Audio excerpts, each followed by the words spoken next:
السلام عليكم ورحمة الله وبركاته صاحب يا لما هو السلامتين. طبعا ما أنت قبلا معها بالسي وإسكاشيك أوكي، لكن إن شاء الله برنامج كان حتى كهذا لا يو أروتان ميت كستا يسوى فحفاصا عن كهذا دونا بالسي حتى ويرتا تابن يوم ما داون ما تتشاهد سهرين واحد عضي ونوه رين يقول كوكولات كدقيا نين نمانكي ماشا كدقا لم يي لاس عانود dadku iskuma jiraan welibana dadkii weligood ku hami jiray inay laas caarood ka dagaalamaan oo dabcan Omar Barbar la yiraahdo dadku dabcan ma jeerteen dhulbahanta waa maqlaa laakiin dadku ma jeerteen iyo dhulbahanta waa ka bilaadhay Soomaalidu waa isjifaysaa dadka waxa jira dad dagaal jooga iyo dad iska nabad jooga iska dhexdhexaada ninka Omar Barbar baa lagu magacaabaa waa fanaan طبعا خيرك كوباد وليقود أورنجري لاس عارض حوض بالغو هيستابو كسو جدا وخيرك عمر محمود كلا يلاحظو ولبنا خير يروكس أو عبد الله يوسف هانجري أو خير محل لا يلاحظو أيو كسو جدا نينكاسي هوروان من هوران كهالي نينكا أرن كسوالينا معها ميرقبنا معها بالسدد طبعا قون تري وحدها نينكا وحبا إرينيا أو شي دامالا تقالا معايا نينكي وو هادلي waxaa jiray video ama book 3 sano ka hor la qoray oo la dagaalanka iftiinka nuurka ama la dagaalanka nuurka isagoo 14 xalqadood laga sameeyay YouTube ku jira isagoo bookana waa la hayaa booka waxa ku qoran 3 sano ka hor la qoray laas in dhanka bari Somaliland laga soo weerari doono oo ay dabcan niman kooxa oo dabcan shayaadiin ay ka soo weerari doonaan kadibna dagaalka sanaa kusoo xigsiin doonaan ayna isku beegi doonaan qabsashada Qudus iyo qaska sanaag waa arin aniga 3 sano ka hor ba akhriyo buuga waxa dhacday ninkii waa hadlay ninkii waa qayriyay waxbuu ku akhriyay ninkii wuxuu yiri abwaan kadiye macnaha kooxda dheeriyaysa dishay oo dishay oo faal ba qabtay haddaba waxaan idin tusayaa ninkani hadduu waa shu ereygan yidhi sida oo kale muuqaal 2 sano ka hor abwaankadiye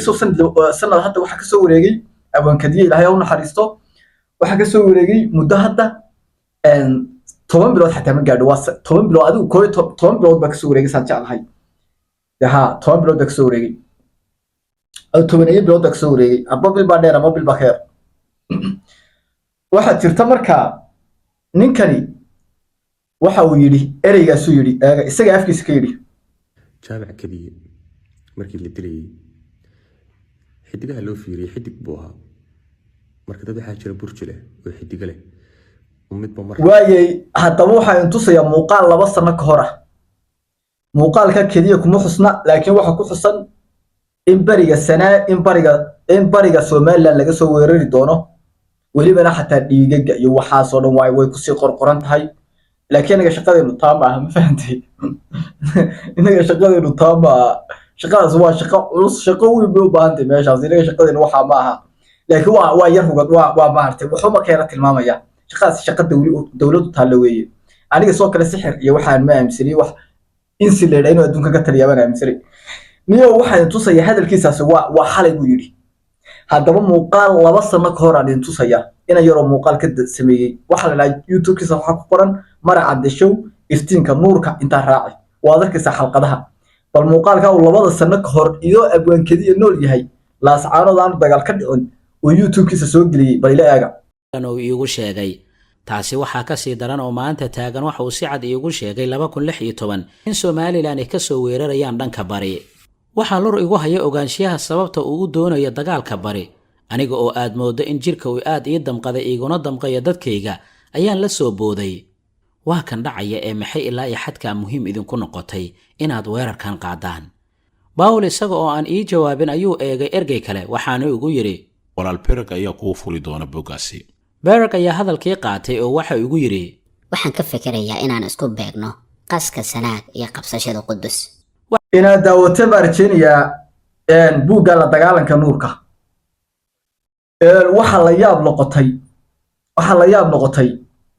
Omar Barbar oo la bilaayay balaayo yaryaraysa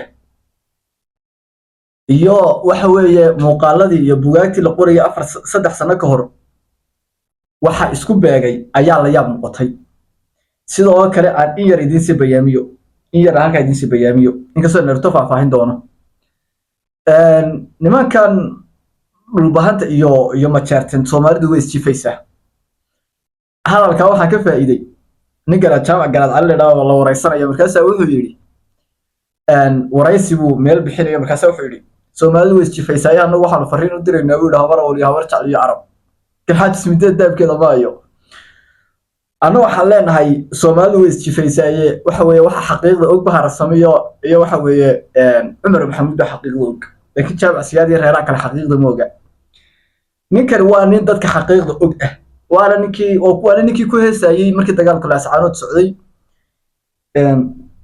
qocha cadaad sheegaysaane dunida meeshii aan doono ayaanu daawasho wixii waxa ku heesayay laha aroos ba go'aacada ka dhacayo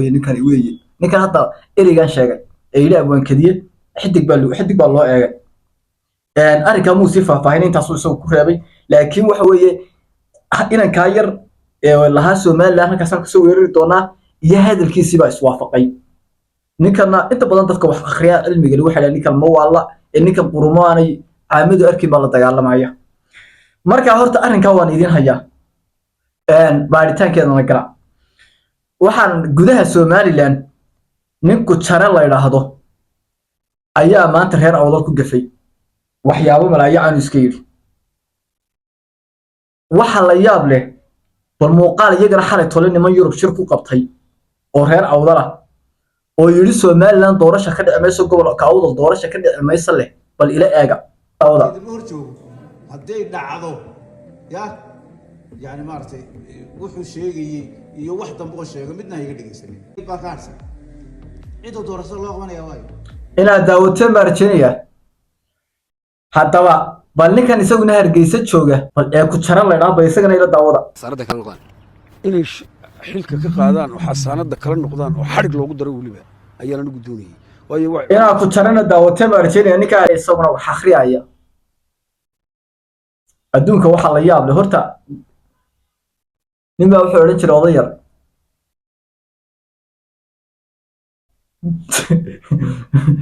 waxa meesha laga hadlayo iyo waxa meesha ka socda isma laha hal waxaan dhameeyay ka tusaya Muuse bixi la hadli maayo ninka arrin kale ay idin sheegaya maanta waxaan arkay isagana yaab leh laakiin Ciise Muuse qol yar isku soo xiray dadero qola waxa ku wacdiyaysa gabadhii Faadimo Saciid waa hotel marka Marwadi waxay leedahay dawladda Soomaaliland ganacsi waxa siyaasiyiinta habar yoonisa ku jiray dhulkoodii waa dhisteen kuwa habar jeclana dhulkoodii waa dhisteen Ciise Muuse waa in aad la heshiisaan Cabdiraxmaan Ciro waa ina wax cad ka soo qaadaan la yiblahi tallahi anaga maxaan u nahay bay ku leeyihiin hadda Ciise Muuse waa beesha habar awal fahan bal horta muuqaalkii Faadimo Saciid ay ku wacdiyay saacad habar awal waliba Ciise Muuse bal ila eega ina sulub ina xajibaan dare waxaan ku yiri meel kasta waa deegaan waxana deegaankooda intay u sameeyeen waligood Soomaaliya hadduu noqdo cali mareexaan meelaha ugu waaweyn ee uu ceelalka ay ka sameeyeen cali mareexaan markuu ahaa wasiirka biyaha you cannot imagine waa degmadoodu 90% uga sameeyay xinif inta uu maxay shaqo u qabto ee raashinka uu siiyo waxa weeyaan deegaankooda jirta waxa maanta inala jooga qolooyinkii maxay reerka ee macaaridka ku jira maanta waa inaad ka saxeexdaan maxaad reerkiina iyo deegaankiina iyo gobolkiina aad diyaar ugu tihiin haddii uu ilaahay meesha idin fadhiyo inaad daawatay marjiniya adduunka waxa la yaab leh habar awal baa wax idinka yar tilmaamaya horta habar awal waxa weeye soddonkaas dhowr 34 sano Soomaaliland dawladda hayda marna madaxtooyada ka maqlay saddexdiis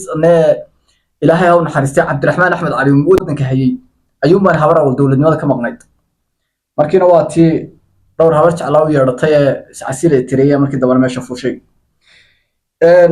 daa'ir yaalo madaxweyne ku xigeen bay ahayd Siiraanya ayaga keensaday madax Muuse Biixina waa kuwan hadda haysta gurbo waxay sii bilaabeen waxa weeye way sii bilaabeenba waxa weeye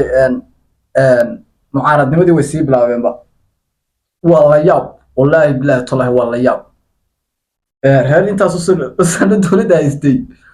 oo haddana mucaaradnimo sii bilaabay adduunka waa la yaab ilaahay baa ogorta qofka Soomaaliya madaxweyne ka noqonaya inay burburi doonto iyo inay musabix qaban dib ugu noqon doono iyo in Faysal fuuli doono iyo Cirra fuuli doono ilaahay baa og inay guuleysan doonto ilaahay baa waxa weeye og Soomaaliya meel adag bay maraysaa laakiin waa la yaab habar wal qaabka u hadlaysaa